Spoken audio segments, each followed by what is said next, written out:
CBS News' Steve Warren, will Supreme Court agree that Christian students should be forced to cite Islamic conversion prayer in school?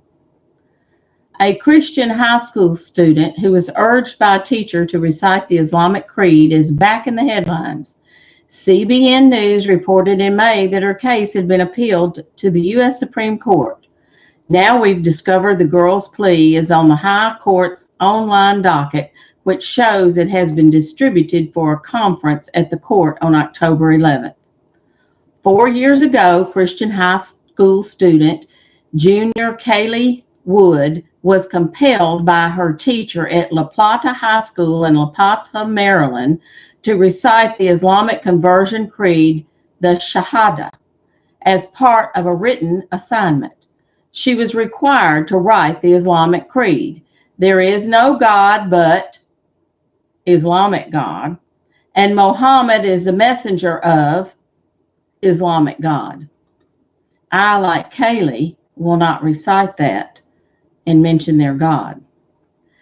The world history course also taught that most Muslims' faith is stronger than the average Christian's.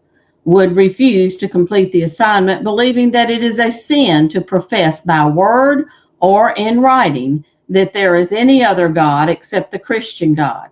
School officials refused to let her opt out of the course, and as a result, she received a lower percentage grade for the course, but that did not affect her letter grade. The Thomas More Law Center, on behalf of the Wood family, filed a lawsuit claiming the school had violated the First Amendment Establishment Clause and the girl's right not to be forced to profess faith in another religion.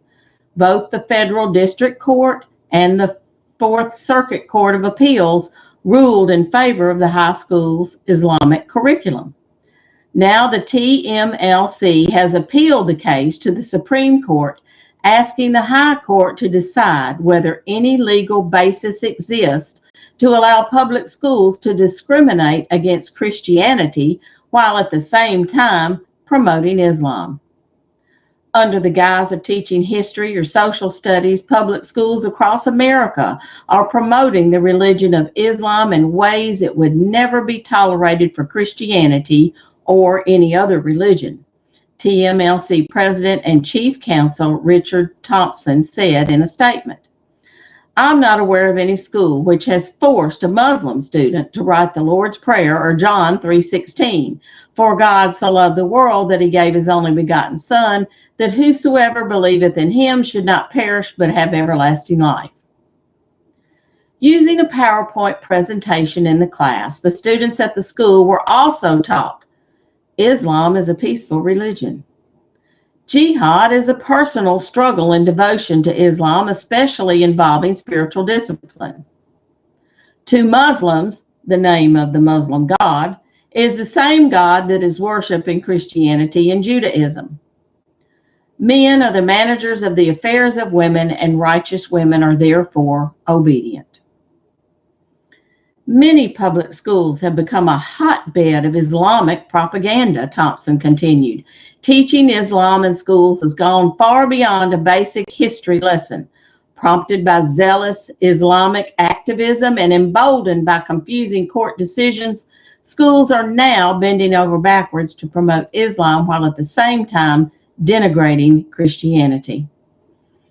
We are asking the Supreme Court to provide the necessary legal counsel to resolve the insidious discrimination against Christians in our public schools, he concluded.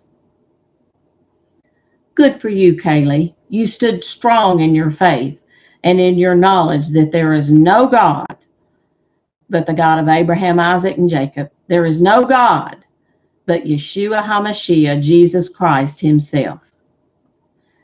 Now, just let me briefly address these PowerPoints that they used in this class.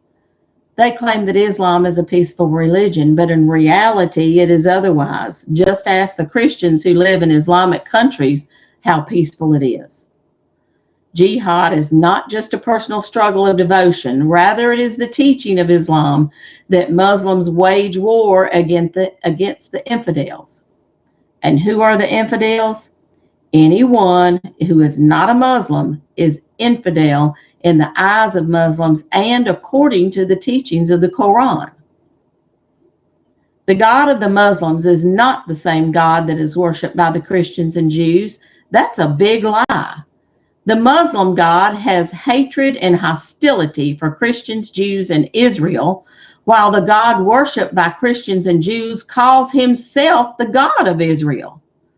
It's not the conflict of names only. It's a conflict of personalities between the God of Islam and the God of Israel. They are not even close. As to men being the managers of the affairs of women, and righteous women are therefore obedient, Islam gives the man the right to treat his woman as his property. It also allows him to beat her and even kill her if he wants to. And what do the righteous Muslim women get after death? The Quran is silent on that one. No promises are made to women.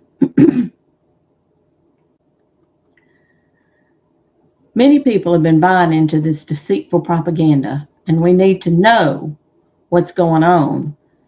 We need to know what our children are being taught. Good for you, Kaylee. You were strong. You stood up and honored Jesus. He knows you and recognizes you, blesses you for it. Let us all be as strong as Kaylee would and stand for the truth. You know, the last great battle in this earth is whose God is God. And we know that our God is God and there is no other. Yahweh Almighty is God and there is none like him. Hallelujah.